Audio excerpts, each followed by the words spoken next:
Believe it or not, there was a time when being a huge fan of video games wasn't considered socially normal. It seems like ancient history now, but there was a time when being a gamer was far from the cool thing to be into. It's wild to think about that. Lately I've been asking myself, when did that change? I can't speak for everyone, but I personally remember 2 games breaking this mold. I was in middle school when they dropped and everyone was playing them. Boys, girls, teachers, parents, rabbis, everybody. Those games were Skyrim and Black Ops. Skyrim is a video for a later time, but I figured with the announcement of Black Ops 6, I might as well give the first game a replay. I have fond memories of this game, and I have always considered it to be one of the best Call of Duties ever made.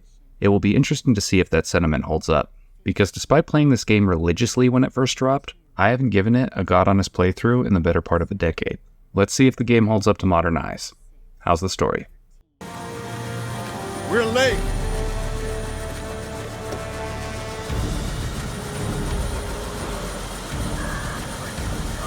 Secretary McNamara? Your reputation precedes you, sir. Step on it.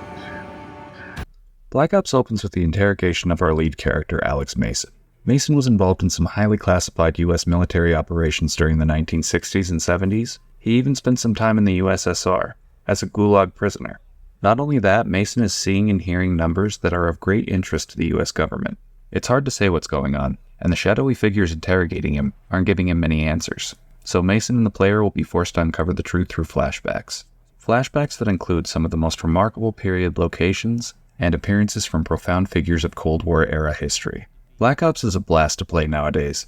The world stage has become pretty crazy in real life, so it was refreshing playing something that is borderline satire of that same world stage.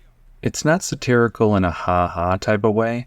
No, it's more of a what if the Cold War was directed by Michael Bay type of way. Oh no! Oh no! That may sound like a bad thing, because Bay is responsible for these movies. While that may be true, this man also directed some action classics that give me the same feeling I get when I play Black Ops. Watching the craziest theories of the Cold War come to life was indeed a privilege. The setting is not only great, but I also enjoy our lead's personal story. There are a lot of iconic Call of Duty characters, but most have extremely surface-level character development. That's not the case with this game. Watching Mason's struggle is inherently compelling, and adds more stakes to the story beyond just pushing a government's agenda. As if I needed another reason to stop the communists. If there is any ideology that's going to oppress the ordinary people of this earth, it's going to be capitalism. You're goddamn right. In all seriousness, I did get a weird feeling of patriotism when playing this game.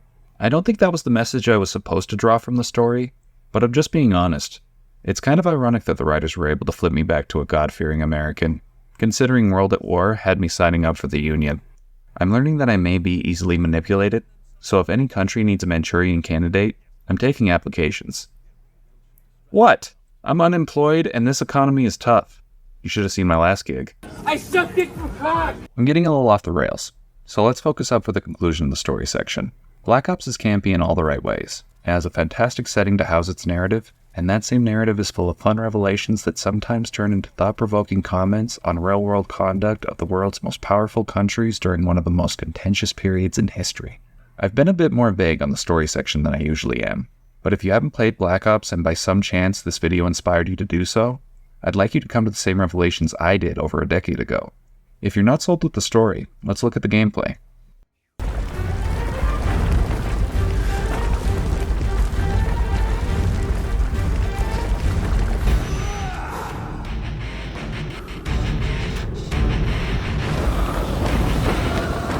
Black Ops didn't only focus on special tactics in the story. Now, this game saw a prolific addition to the movement. The shooting does show its age with stiffness and slower pace, but that won't stop you from busting out this game-changing tactical move. Of course I'm referring to the Dolphin Dive. In all seriousness, Treyarch dialed everything up from their previous title. There is a large variety of weapons and attachments players will get to utilize when combating soldiers from the USSR, Vietnam, Great Britain, and Cuba. Good lord, you combat a lot of people in Black Ops.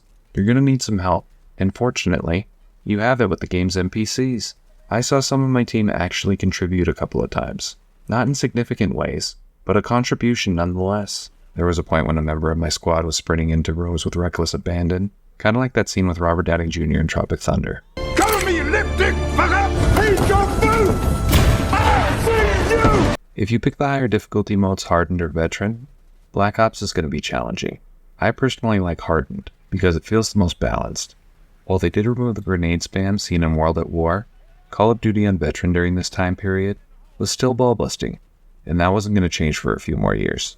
The enemies are basically gods with aimbot, and the checkpoints can be sparse in some levels.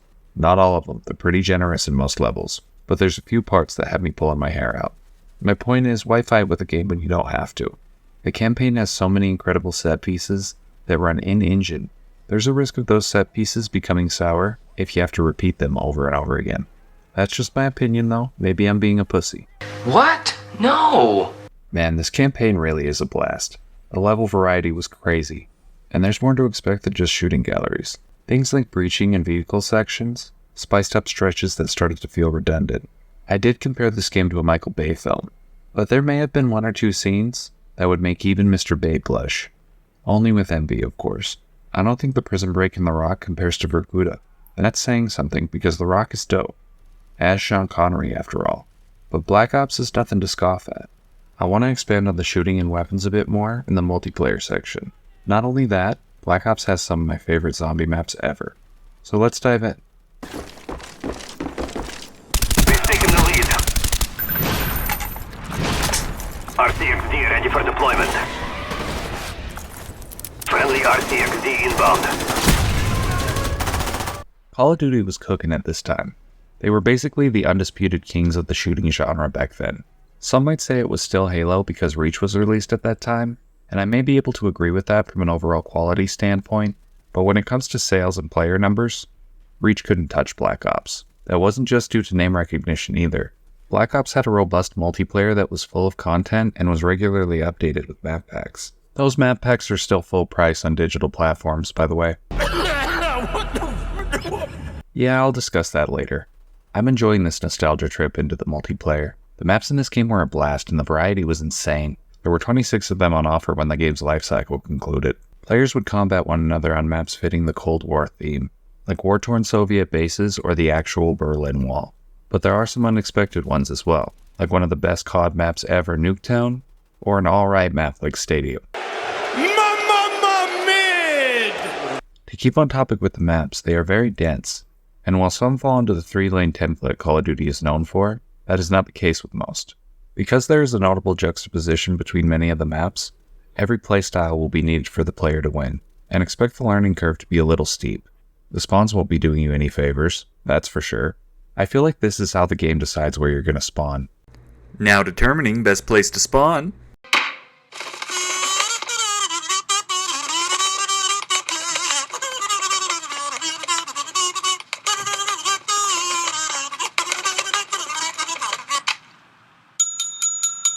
Spawn next to the enemy. The most prudent move is to spawn next to the enemy. Spawn him next to the enemy. It's a good thing the selection of weapons is up to the task, with some oddly specific additions to the roster, like the ballistics knife and the explosive crossbow. The shooting may be simple compared to modern CODs, but you can't tell me it isn't fun to hop into a multiplayer game of Black Ops. The number of modes at launch was truly ridiculous, but the most populated modes today are still your team deathmatches and your free-for-alls. I was able to get into one game of Search and Destroy with 3 people, so that was something. Also, be wary when playing online if you're an honest achievement hunter. I was playing a regular match, and suddenly my remaining achievements for Black Ops just unlocked, due to some modder in my lobby taking it upon himself to unlock them for everyone. He wasn't cheating outside of that, he just unlocked everyone's achievements, as if he was doing the lobby a favor.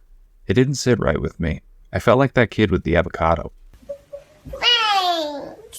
Listen, my gamer score isn't legit, because dumb 14-year-old me modded 8 World of War achievements back in the day, but I wasn't looking for more.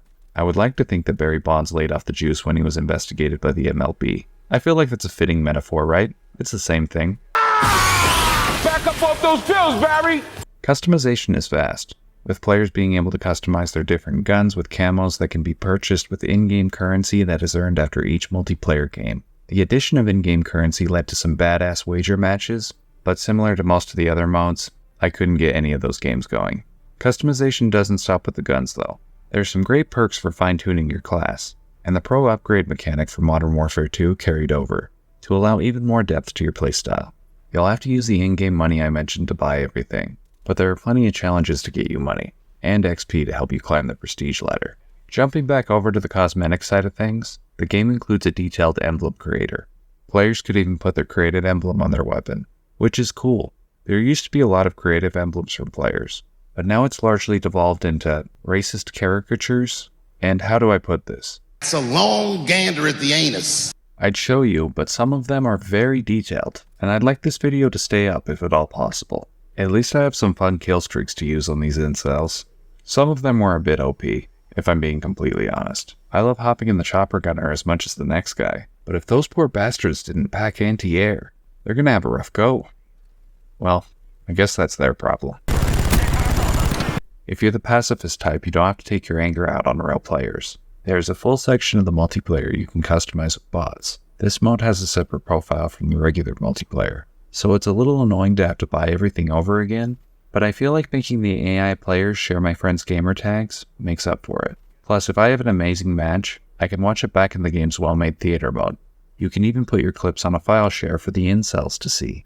Everything I do, you know I do it for the squad. I said earlier that this game has my favorite zombie maps, and that's true.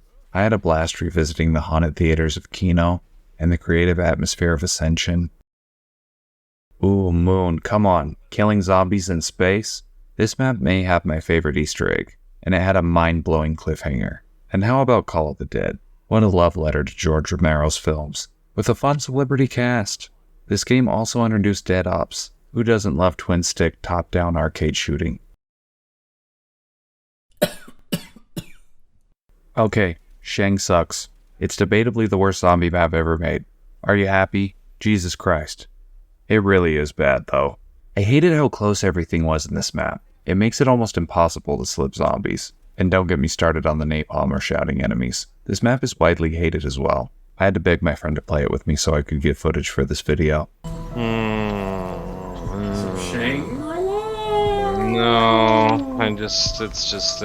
that's gonna be a no, Morty. What? Yeah. What? It's like I don't want to lead to soft PP or something. Other than Shang, I love every map in Black Ops.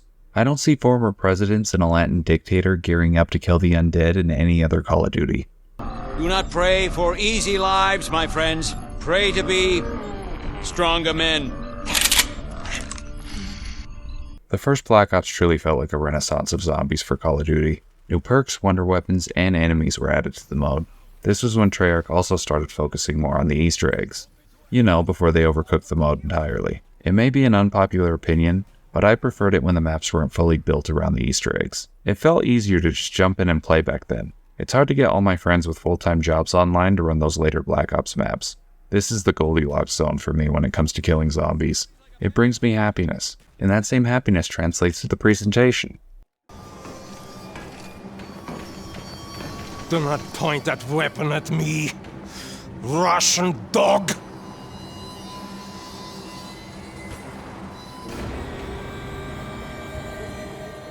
Out of all the Call of Duty games, I feel like Black Ops has the most recognizable identity. I say that because this title's visuals, music, and characters have become iconic over the years. The graphics look generic for today's standards, but the developer's attempt at a realistic style has its charm. The facial animations are impressive for sure, and the level design is stunning. Treyarch's developers painstakingly recreated Cuba, Antarctica, Calvin City, and many more to make the players feel like they're actually in these locations. That effort translated to the zombie maps and the multiplayer as well. Every area in the game feels unique, and the attention to detail is hard to find nowadays, especially regarding Call of Duty. Modern Warfare 3 introduces open combat missions. Backpedaling to the music, Black Ops has one of the best scores in the series. All the original music sets the tone perfectly, with a punk rock aesthetic, and the licensed songs are magnificent. You could make a solid album with all the tracks seen in this game. Sure, the genres are going to clash a bit, with songs like Senator's Son being followed by Won't Back Down by Eminem, but I don't mind. The developers leaned into the classified aspects of warfare when it came to the presentation. Every mission's opening text slowly gets redacted with black bars as you read, and this same mechanic also translates to the intel. Every bit of information related to the collectibles has been redacted until you find the respective intel in each campaign mission. The more intel you find will lead to more information about the game's narrative and characters. Black Ops is known for its secrets after all. Everyone remembers when they figured out that they could get out of the chair in the main menu. They literally put a game inside of a game, with Zork being available at the terminal in the back of the room. It's perfect. I can suck at 2 games for the price of 1. Nice! Finally, let's talk about the voice performances. By this point in the Call of Duty franchise, Activision had more money than they knew what to do with, and the brand recognition was at an all-time high, so you'd expect some celebrities to hop on board. It's kinda corny to say, but I was excited to see Ed Harris and Ice Cube show up. I'd be remiss if I didn't discuss one more character and the man who voices him. Black Ops is technically a sequel to World at War, so players get to interact with the one and only Victor Reznov. Gary Oldman once again voices him, but he's more unhinged this time. Reznov is an extremely layered character, and Oldman somehow manages to impress beyond his performance in the last game. He's truly mad, but Reznov is spitting so much heat throughout this campaign, I can't help but go along with the insanity. My name is Victor Reznov, and I will have my revenge! Okay, it's obvious I'm gonna recommend Black Ops. I've spent the majority of this video working its balls, so it should be a pretty straightforward purchase. Well, it's time to discuss the elephant in the room.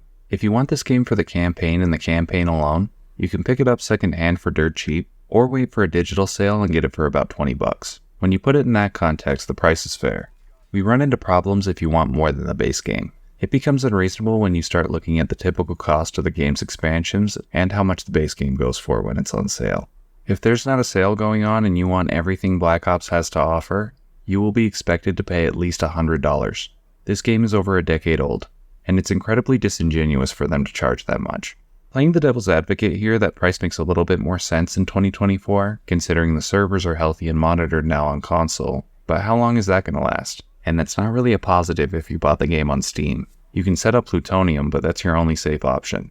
Why should consumers pay so much for a game that came out during the Obama years? They shouldn't. If you're inspired to play Black Ops, or any other COD for that matter, you should buy it on G2A, or get a used copy from a reseller. If the companies who release these games are going to be predatory with their pricing, they can't expect their audience to go along with it. I hate that I must include this disclaimer at the end of a video for one of my favorite games of all time, but that's the world we live in. If players are going to worry about any numbers, it should be the numbers seen in the campaign, not the ones seen on the price tag. That's it for me. And as always, thank you for your time. The numbers, Mason. What do they mean?